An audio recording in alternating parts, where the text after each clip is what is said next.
ila ala badri tomaid. Niku artosipun tamak yang ada pada kita ini akan menumbuhkan apa itu namanya kehinaan pada diri kita sendiri.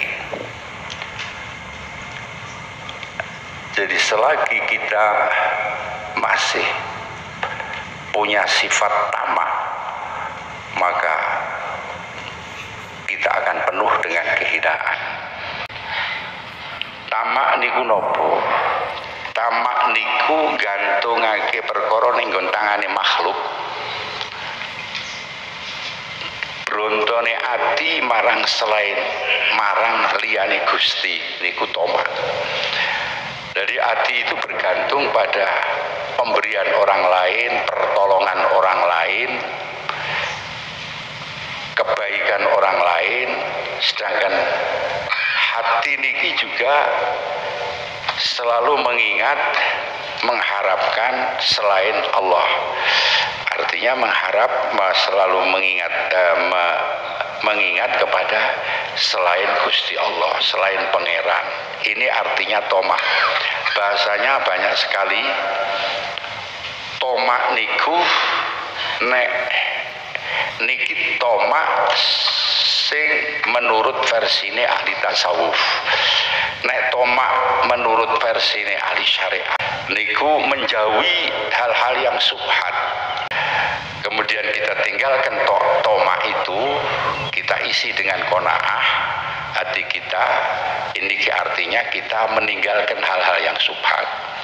Tapi versi orang-orang khosoh ya seperti niki, tomak niku hati bergantung kepada selain Allah, ya kepada manusia, kepada sesama makhluk, dan hati ini selalu berharap kepada selain Allah. Ini tomak versi orang khosoh. Nah, mabasakot niku istilah-istilah ingkang dipun kumpas kalian ahli balaghah kula tinggal. Kula langsung dateng faka'annahu yaqul la takhrus badrat tamak fi qalbika. Ojo kok tandur benih-benih tomak ning gone atimu.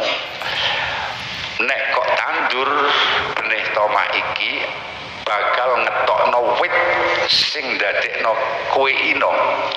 Dari wit ino itu akan cabang-cabang, dahan-dahan, ranting-ranting. Nah, niku. Jadi monggo kita renungkan apa bener, apa tepat, apa tidak ingkang dipun ngendikaken Mbah Kiai.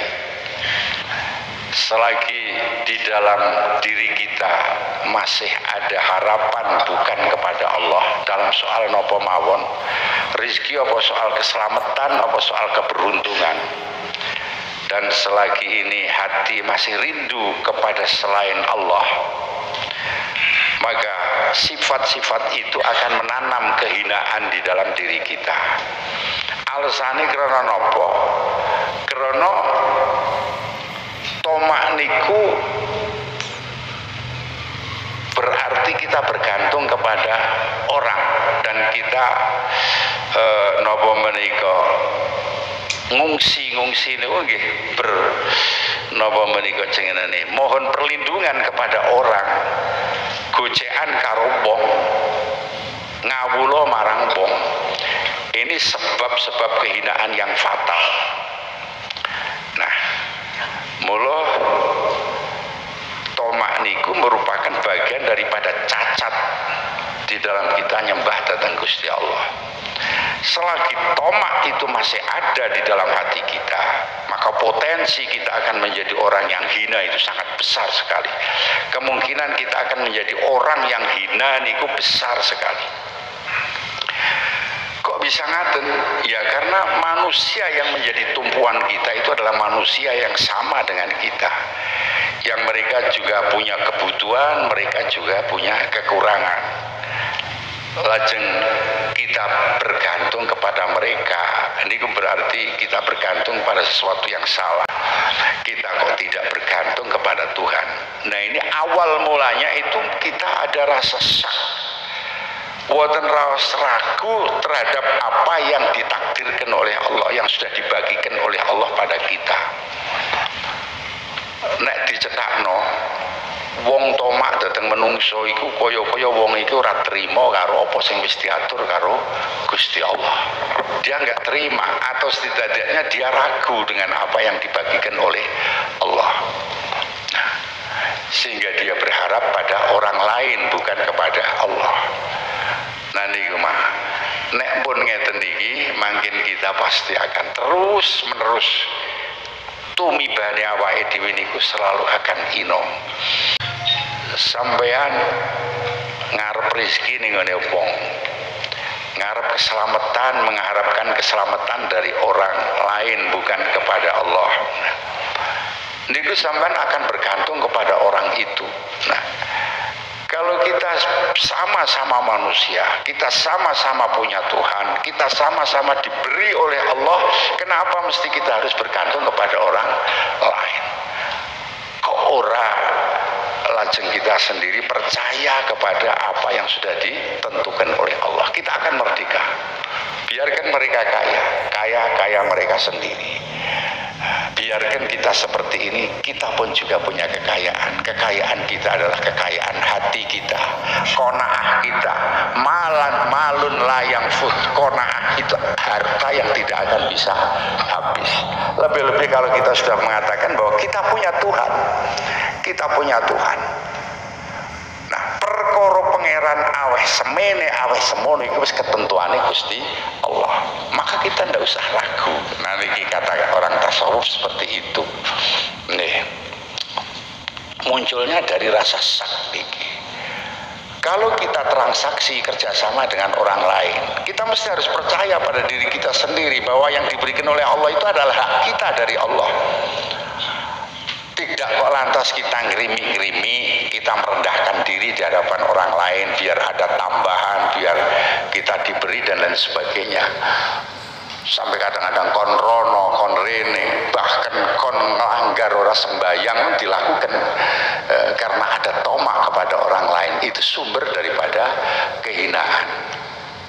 Nggih, ngaten niku. Sampai terlanjur terjerat dengan pemberian orang lain, ketemu di hadapan orang banyak, sampean dikongkon tukokno rokok, sampean mesti terikat dan sampean mau. Itu adalah bagian daripada kehinaan sampean.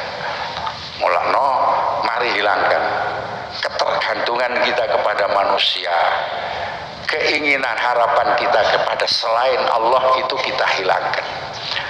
Menaingaten pertanyaan jenengan, kita nggak butuh usah kerja, kita tidak usah saling tetap kita kerja, tetap kita berusaha, tapi ada batasan-batasan tertentu.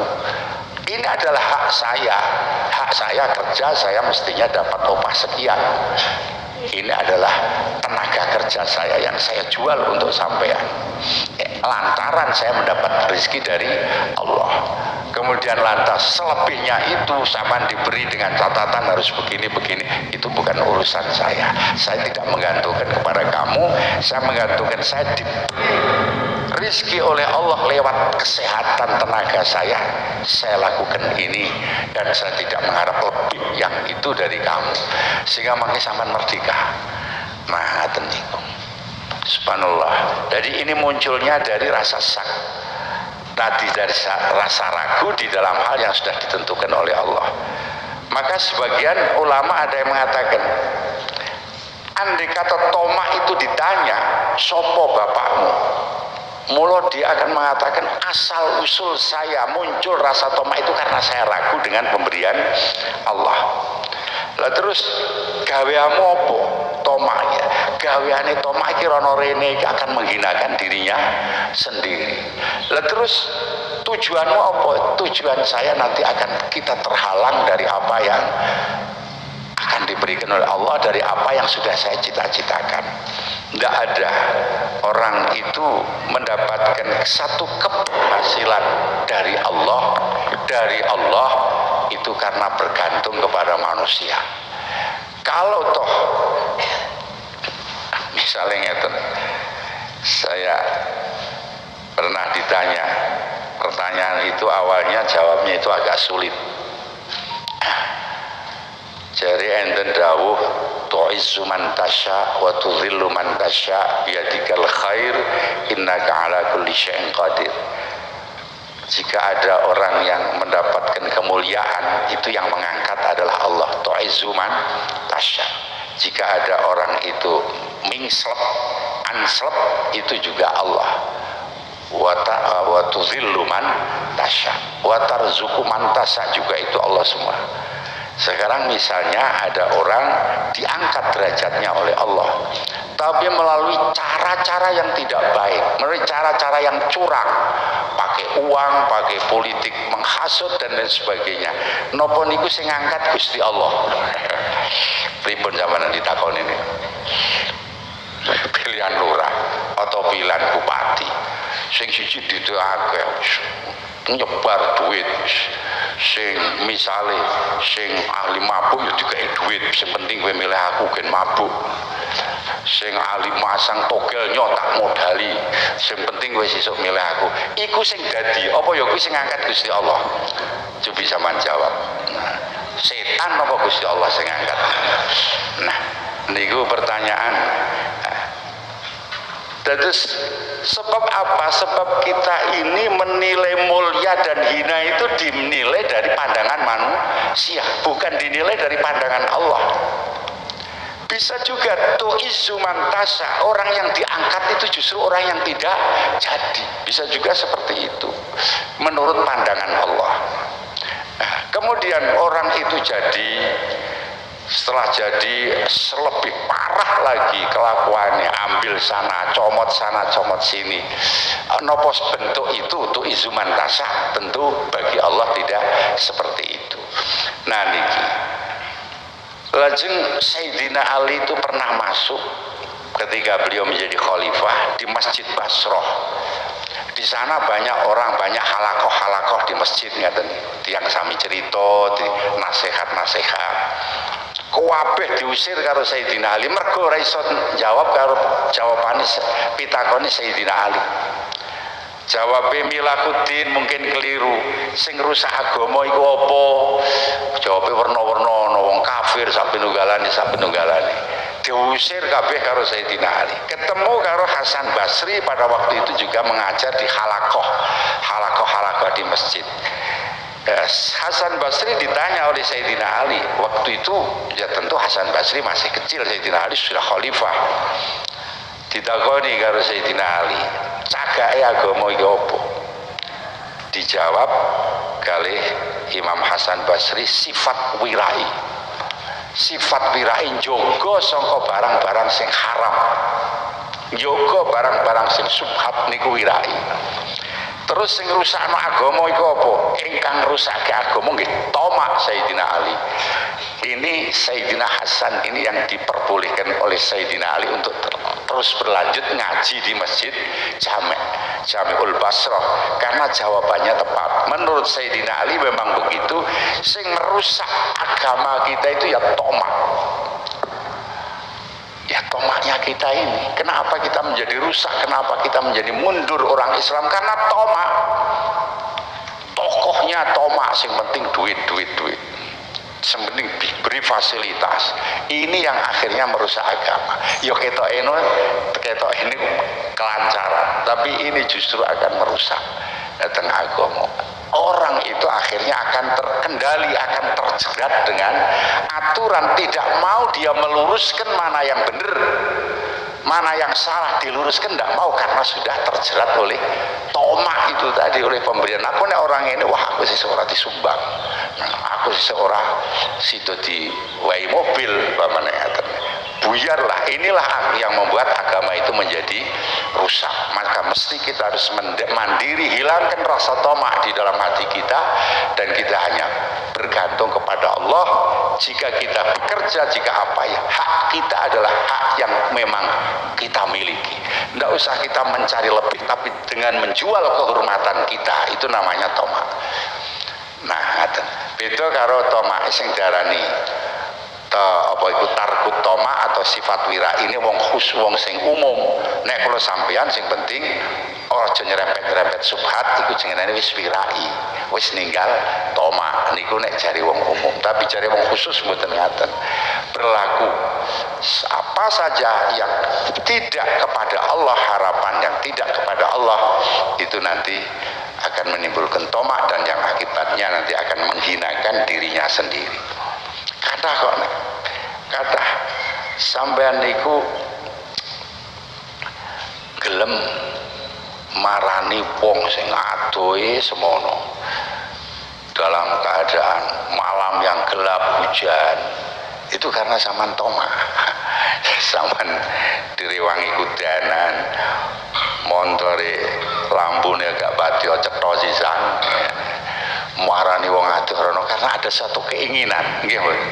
Sampeyan dalam perjalanan dalam kondisi seperti itu ngrasa ino mboten sampeyan. Nah, karena kepada orang lain. Tapi kalau kepada Allah nggak apa-apa. Kita datang jauh-jauh. Kalau misalnya di sana ke Jakarta atau ke Mekah dengan susah payah naik perahu diombang-ambingkan di tengah jalan kehabisan, hina kepada Allah tidak menjadi masalah. Tapi kalau itu soal harta kepada manusia itu sama-sama kita makhluk Allah, ini yang menjadi kita sangat naif sekali. Namun sama dawa-dawa gitu ini. Bismillahirrahmanirrahim. Jadi ada kebalikan jurang. Nek tang ranting-ranting dahan-dahan kemuliaan itu harus ditanam dengan biji-biji wirai. Biji-biji yang menjauhkan diri dari hal-hal yang subhat, menjauhkan diri dari harapan kepada manusia. Niku tahu sama nanam biji-biji itu maka munculnya akan pohon yang mulia, akan ranting-ranting dahan-dahan yang mulia yang terhormat. Bismillahirrahmanirrahim.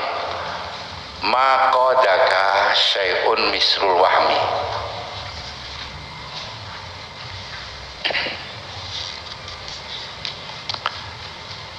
Nggih. Dikit tak tambah malih. Ini kita senten hubungane kalian tomane. Jadi menawi kita kumpul karo wong, kumpul kalih tiyang, niku kita akan menemukan dua bagian orang itu. Satu, kalau dia tidak membenci kita, ya dia akan menyenangi kita. Niku, di tengah-tengah sing ora seneng, ora membenci, ora usah dihitung. Wongku, nek tengah-tengah kan tidak ada pengaruhnya apa-apa, orang membenci, ora seneng kan ora ada pengaruhnya apa-apa. Kita akan ketemu dua kelompok manusia ketika kita berkumpul seperti ini. Ada yang membenci kita, ada yang menyenangi kita. Nah, kalau kita melihat pada orang yang selama ini membenci kita, kita tahu kan, mereka tidak akan bisa menjatuhkan atau membuat kita melarat, membuat kita sengsara, itu tidak akan bisa. Mereka tidak akan bisa. Upama kok mereka bisa, awake dhewe wis do mati awit biyen. Sing siji serik karo siji ditungakno muga-muga mati apa maneh disantet muga mati. Kok lamono iku pengaruh. Wis do mati awit biyen awake dhewe iki. Sing menang sing menang ngoten mawon ya. Nah, kalau kita sudah tahu seperti itu, kenapa kita prihatin, kenapa kita gelisah? Dia membenci kita selama ini, tidak ada artinya apa-apa. Kowe ora iso nibake piloro nang aku kejaba yen Gusti Allah menghendaki. Terus kalau kita kemudian melihat kelompok yang satu yang mencintai kita, sampean amati orang-orang yang mencintai kita itu apa manfaatnya buat kita? Jajal selama ini opo malah kadang-kadang nyedih ya sampeyan nggih mboten. Nah, kita mencintai seseorang agar kita dapat banyak manfaat dari orang itu. Ternyata setelah kita cintai, orang itu justru memberi beban kepada kita. Terus jurnek ngene iki awake dhewe karo sapa? Gumantung karo Gusti Allah. Nah, gumantung karo Gusti Allah ki ya salah meneh. Kok kapan sampean orang rimo karo pembagian Gusti Allah, sampean ya susah meneh. Sampean menjadi susah lagi. Kalau kita sudah bergantung kepada Allah, itu artinya kita sudah pasrah, dipiro dikei ditompo. Karo musuh wis cetha ndak akan bisa memberikan madorot pada saya. Dengan kekasih sudah jelas kekasih tidak akan bisa memberikan manfaat kepada saya. Dengan Allah pun kalau sampean minta di luar dari apa yang sudah digariskan oleh Allah, kamu pun akan susah. Maka bagaimana kita pasrah pada Allah dalam arti kita juga percaya aku dikai semene pancen bahagia aku ning kono niki mung semene. Kan jenenge ngajak wong kere to ngeten iki. Artinya ngajak wong trimo, kita itu mesti harus terima cara berpikirnya itu seperti itu. Nah, semuanya itu yang membuat kita toma niku nggih waham. Disebutkan di sini waham. Tidak ada yang dapat menundukkan kamu seperti waham. Waham niku nopo? Waham itu sesuatu yang belum jelas tapi mempengaruhi, sangat mempengaruhi kita.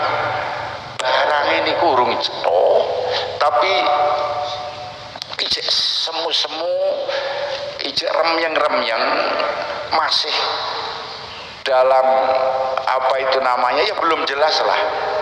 Tetapi itu menjadi harapan kita, menjadi tujuan kita ini waham. Ini yang sering kita toma.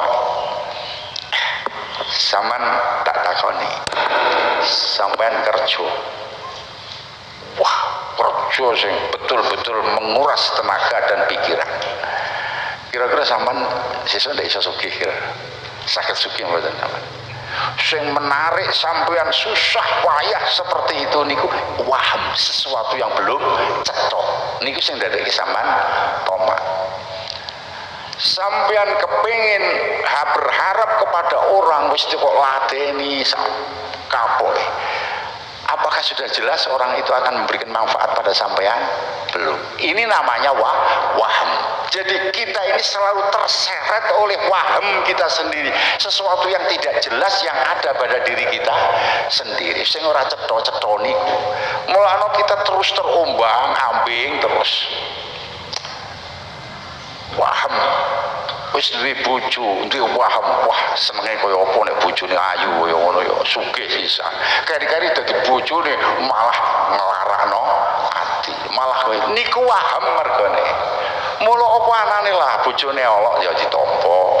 Rezekine semene wis ditampa niki memang sudah al-maqdur minallah. Kaya mangene sampean niku nek sampean sampeyan ngaten. Jadi waham niku sebenarnya tidak ada sesuatu yang akan datang yang sifatnya itu masih abstrak. Sampean meninggalkan satu keyakinan, yang yakin itulah yang diberikan oleh Allah, itu yang yakin. Itu sampean tinggal sampean ngejar sing urung cetha. Niku waham niku paling membuat kita ini susah waham niku.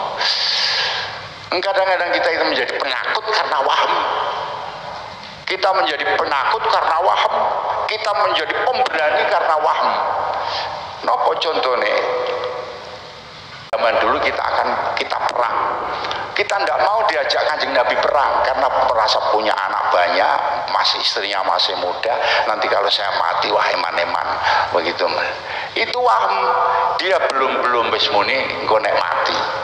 Nah, padahal kematian itu yang menentukan adalah Allah. Nah misalnya katanya, niki keyakinan orang-orang tasawuf yang dalam kelas tertentu seperti ini. Maka jangan ikuti waham itu. Kita harus setiap melangkah harus dalam satu keyakinan. Satu keyakinan kepada Allah, jangan keyakinan, jangan ada dugaan kepada manusia-manusia yang bisa memberikan manfaat. Andai kata manusia itu bisa memberikan manfaat, itu tidak seberapa, tidak akan bisa melebihi daripada harga diri kita, tidak akan bisa melebihi daripada harga diri kita. Nih, budaya naik juga. Baca itu udah ngapain tak lalu teko termasuk kata gitu ya nek mboten tamun sejauh niku dari teman-teman biar datang niku awale mula ken ketok rukun guyub saling memberikan pertolongan antara satu sama lain. Yang penting kita itu ta'alluqnya, hubungannya kepada Allah. Misalnya kata singatan lah, sampean nalikane ana antum berkat sing berkate gurung pojok gotra sing di sing apik sing Allah, mudah-mudahan itu berkat sing apik niku termasuk tomak no. Lah kalau kita berharapnya kepada Allah, kemudian kita terima bentuknya seperti itu, niku nggih mboten napa-napa. Oh, dados bagian kula pancen ngeten niki to Gusti nggih. Nah, ora semang nang sing gedhe kuwi nang sing gedhe nang ora semang ngono. Nrimo wis pancen semene iki ya semene iku, ngaten niku.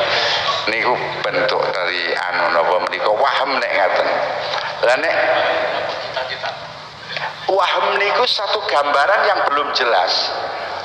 Sama nyambut gawe iso sugih niku cetha urung. Lha mboten niku waham jenenane. Ngaten niku waham. Sampeyan kepengen misale niku pamane pengen rabi meneh, wah sampeyan kan niku waham mboten? Waham, enggak seperti itu. Kita sering terjebak di waham itu. Nih, mula ada yang kemudian namanya istikharah, hal-hal yang kita ragu itu biar dijelaskan oleh Allah. Nah, ngaten niku. Terus niku dua makalah ini mabasakot aghsanu dhullin ila ala badri tamain maqadaka syai'un mithlul wahmi. Semuanya harus diawasi, harus ekstra hati-hati. Jangan sampai ada tomak, jangan sampai kita larut diseret oleh waham, oleh pikiran-pikiran yang belum jelas, sehingga kita meninggalkan hal-hal yang penting. Melono ke dawuh sing ngaten, wongku kapan duit-duit kok tuku barang-barang sing ora penting, iki somben akhirnya arep odol barang sing penting. Nah, ternyata nggih yo, sampean lagi duit-duit kena nafsu, wah tuku iki seneng. Wah, mangke satu ketika justru tidak itu yang sampean jual, yang penting bagi sampean akan terjual juga. Karena apa? Karena pada waktu itu sampean mengikuti waham, mengikuti tomak niku. Mangke sampean kembangke dhewe Al-Fatihah.